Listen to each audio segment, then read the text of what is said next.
So it's been 4 years since we had this beautiful Cantera stone fountain installed, and it's been running 24/7, and it is starting to show mineral deposit and a lot of corrosion, so it's time for maintenance. The mineral deposits you can clearly see. We're going to get that off, and the corrosion has done a lot of this, so we are going to have to fill that, and I'm starting to sand it to get that off, the deposit.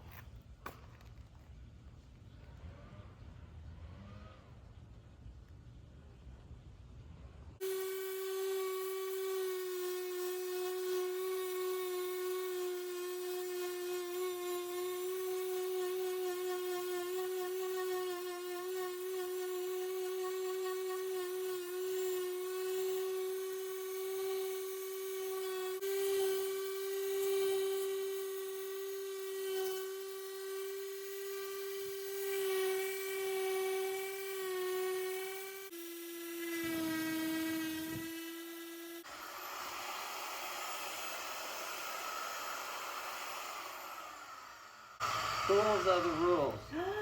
Yes, they are. That's what we say. Work smarter, not harder. Thank you. So we got some coarser grit stuff, I see. Awesome.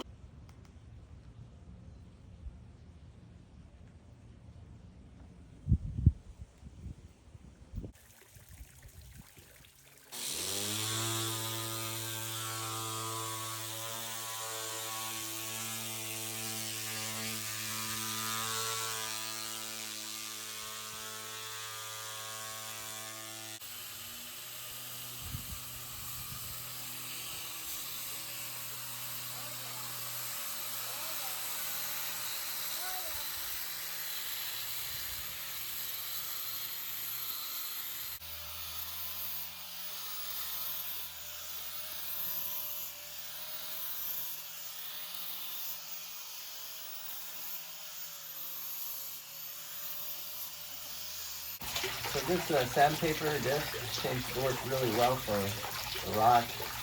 I got a few of those, we're going to be doing that. So up until now, my lovely assistant was doing all this work, and I'm going to go ahead and finish some of the details here. And then we're going to seal it, protect it, and then fill the holes with grout.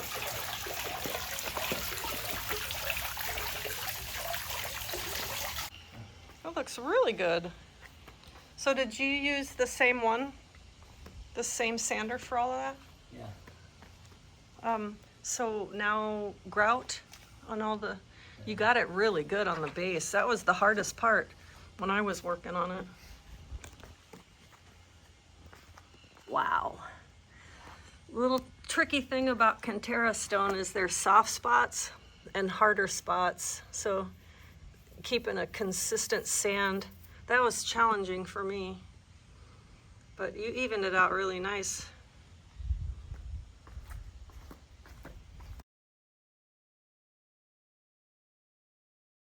All right, so we ended up cleaning our fountain. We had it installed 4 years ago, and it had a lot of buildup on it from all the hardness of the water in Phoenix, and it probably was a little bit too long.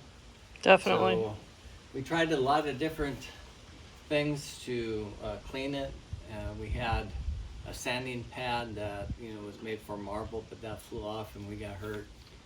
So we ended up using this sanding pad that's kind of like a sandpaper together, and that worked up pretty good. It was a 60 grit on that one, and once we got it all cleaned, we got power washed. I also cleaned the concrete here because that had a lot of buildup on it from the hard water. And then once it was cleaned and dried, we put Thompson water seal on it, and it's good for concrete, brick, and wood. And right now we're just waiting for it to dry before we put water in it and turn it back on. So overall, I wouldn't wait 4 years. I think I would check probably every year how things are, and then maybe clean it every 2 years instead of 4. Mm-hmm.